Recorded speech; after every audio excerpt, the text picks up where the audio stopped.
Hi friends, എല്ലാവർക്കും സുഖമാണോ? ഇന്ന് നമ്മൾ തയ്യാറാക്കാൻ പോകുന്നത് ഒരു അടിപൊളി ചിക്കൻ സ്റ്റിക്ക് കബാബാണ്. സാധാരണയായി നിങ്ങൾ വീടുകളിൽ കബാബ് ഉണ്ടാക്കി കാണും. ഈ സ്റ്റിക്ക് കബാബിൻ്റെ രുചി ഒന്ന് വേറെ തന്നെയാണ്. ഇത് ഗസ്റ്റുകളൊക്കെ വരുമ്പോൾ വീടുകളിൽ നമ്മൾ ചോറും കറിയൊക്കെ വേകുമ്പോഴേക്കും ഇത് ഒരു സ്റ്റാർട്ടറായിട്ട് കൊടുക്കാവുന്നതാണ്. ഇതിന് വേണ്ടിയിട്ട് ഞാനൊരു 400 ഗ്രാം ചിക്കനാണ് എടുത്തിരിക്കുന്നത്, എല്ലില്ലാത്തത്. ഇത് കഴുകി നമ്മൾ വൃത്തിയാക്കി വെള്ളം നല്ലോണം വാറ്റി വയ്ക്കണം. ഇനി നമുക്ക് 1/2 ടീസ്പൂണ് ഉപ്പ് ചേർത്ത് കൊടുക്കാം. 1/2 ടീസ്പൂണ് ജീരകപ്പൊടി ചേർത്ത് കൊടുക്കാം. 1/2 ടീസ്പൂണ് കുരുമുളക് പൊടി ചേർത്ത് കൊടുക്കാം.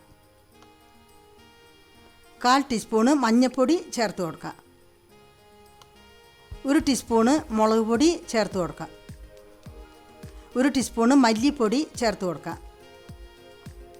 1 ടീസ്പൂണ് ഗരം മസാലപ്പൊടി ചേർത്ത് കൊടുക്കാം.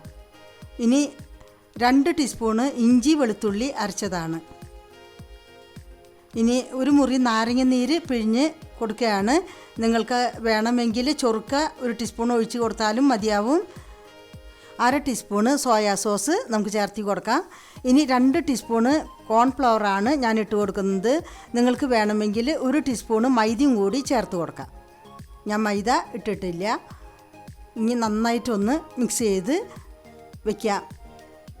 ഇതേപോലെ നന്നായിട്ടൊന്ന് മിക്സ് ചെയ്യാം. ഒരു 10 മിനിറ്റ് നമുക്ക് അടപ്പ് വെച്ച് മാറ്റി വയ്ക്കാം. അപ്പോൾ നല്ല സോഫ്റ്റ് ആയിരിക്കും. നമ്മുടെ ചാനലിൽ ഇതുവരെ നിങ്ങൾ സബ്സ്ക്രൈബ് ചെയ്തിട്ടില്ലെങ്കിൽ ഇത് ഒന്ന് സബ്സ്ക്രൈബ് ചെയ്യാനും അതുപോലെ ഷെയർ ചെയ്യാനും ലൈക്ക് ചെയ്യാനും മറക്കരുത്. ഇനി നമുക്ക് 10 മിനിറ്റായി. ഇത് നമുക്ക് അടപ്പ് തുറന്ന് നോക്കാം. ഇനി നമുക്ക് ഒരു പാൻ അടപ്പത്ത് വെച്ച് ഓയിൽ ഒഴിച്ച് കൊടുക്കാം. ഇനി നമുക്ക് കുറച്ച് തക്കാളി കട്ട് ചെയ്തത്, ക്യാപ്സിക്കം കട്ട് ചെയ്തത്, സബോള കട്ട് ചെയ്തത്. ഇതിന് വേണ്ടിയിട്ട് മുളയുടെ സ്റ്റിക്കാണ് നമ്മൾ ഉപയോഗിച്ചിരിക്കുന്നത്. ഇനി നമ്മൾക്ക് ഇത് ഓരോന്നായിട്ട് ഈ സ്റ്റിക്കുമ്പോൾ കോർത്തെടുക്കാം. നിങ്ങളുടെ ഇഷ്ടം പോലെ ഏത് വേണമെങ്കിലും നമുക്ക് മുന്നിൽ കോർക്കാം. തക്കാളിയോ സബോളയോ എന്ത് വേണമെങ്കിലും നമുക്ക് എടുക്കാം. ഇനി ഓരോന്നായിട്ട് നമുക്ക് ചിക്കനും വെച്ച് കൊടുക്കാം. ഇത് ഓരോന്നായിട്ട് കഷ്ണങ്ങളായിട്ട് വെച്ച് കൊടുക്കാം. അപ്പോൾ നമ്മൾക്കിത് വെന്ത് വരുമ്പോൾ നല്ലൊരു ടേസ്റ്റായിരിക്കും. സ്റ്റിക്ക് ഒരു 15 മിനിറ്റ് നേരം ഒന്ന് നനച്ച് വെച്ച് കഴിഞ്ഞാൽ നമുക്ക് വളരെ നല്ലതായിരിക്കും. ഇതേമാതിരി നമുക്ക് ഓരോന്ന് കോർത്ത് വയ്ക്കാം.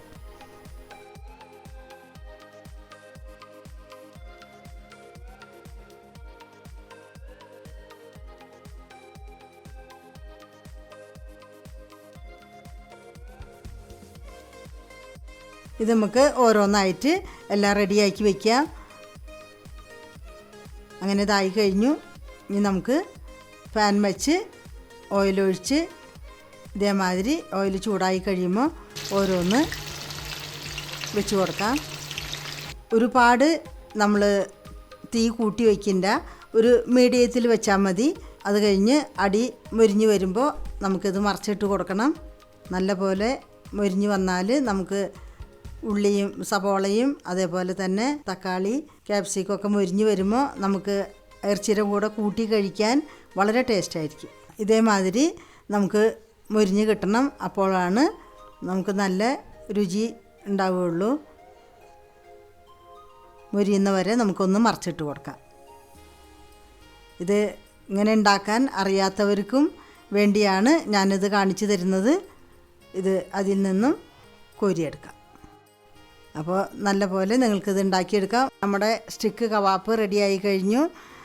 എന്തൊരു എളുപ്പമായിട്ടാണ് നമ്മളിത് ഉണ്ടാക്കിയെടുത്തത്.